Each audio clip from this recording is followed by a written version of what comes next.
All right, we're continuing to follow that deadly Hantavirus outbreak linked to cruise ship MV Hondius. The CDC announcing the 17 American passengers aboard that ship will be escorted to the University of Nebraska at Omaha's National Quarantine Unit, where they'll be assessed and monitored before being released. As of right now, there are 8 confirmed or suspected cases, with approximately 30 to 40 people who have disembarked since the first reported death. The Americans returning to U.S. soil are asymptomatic and in good health, we're told, but officials still taking this all very, very seriously. Correspondent Leah Lando live in New York City with the very latest. Leah, what more do we know at this time? Well, Alex, health officials say that they're watching this very closely. They're trying to figure out how severe of an outbreak this is and how to treat those who have come into contact with the virus.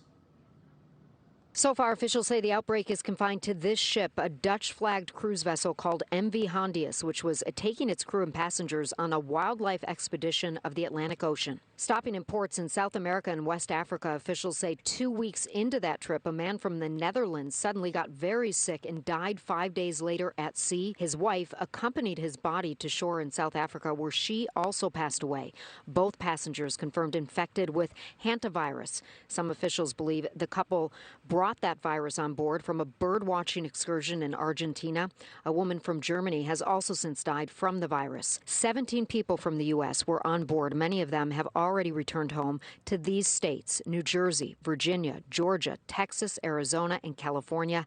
Health officials in those states already in touch with those people and monitoring their conditions. An emergency physician telling NewsNation that this disease is certainly serious and definitely deadly, but says it's not a replay of COVID-19. It isn't something that if you're casually walking in a grocery store and somebody coughs, you can get it. It's not as bad as people that are, sharing other things, saliva, bedding, sleeping.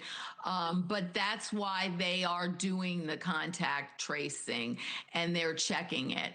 But it still is not as bad as COVID. Health officials at the University of Nebraska say they want those American passengers still on board brought right to Omaha. It's the country's only federally funded national quarantine unit.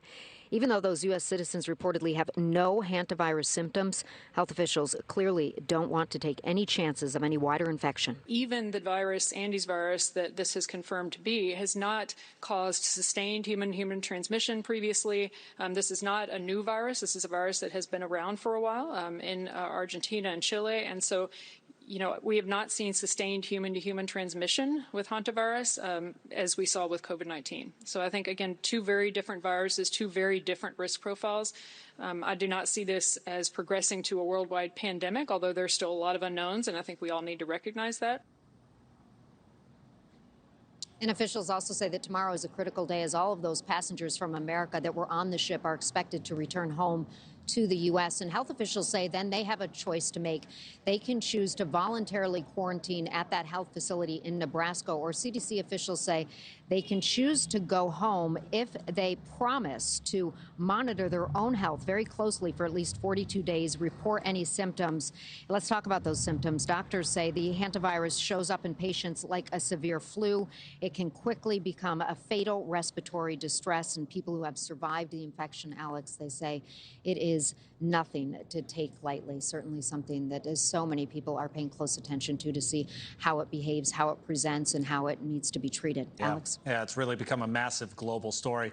And get this, Leah, you're also tracking a completely different cruise ship that's reporting its own medical emergency this weekend. Right, and this is something that we've heard about more often. This is a Princess Cruise Line ship, and about 100 people, according to officials on that ship, they have gotten sick with, they're referring to it as the Norovirus. So the CDC is well aware of this. They're treating it as a Norovirus outbreak on the ship, and passengers and crew members exposed to that virus all have severe gastrointestinal problems and vomiting. The journey was a 13-day trip to the Bahamas and Dominican Republic. It is due to dock back in Florida on Monday. Health officials watching that very closely as well. And workers on the ship, they say that they're doing what they can to hopefully prevent the spread of that norovirus. So a lot of eyes on these cruise ships with these horrible outbreaks. Alex. All right, Leah Lando live in New York City for us tonight. Thank you very much, Leah. Thank you for watching. Subscribe below and download our NewsNation app right now on your phone, and you will get fact-based, unbiased news for all Americans.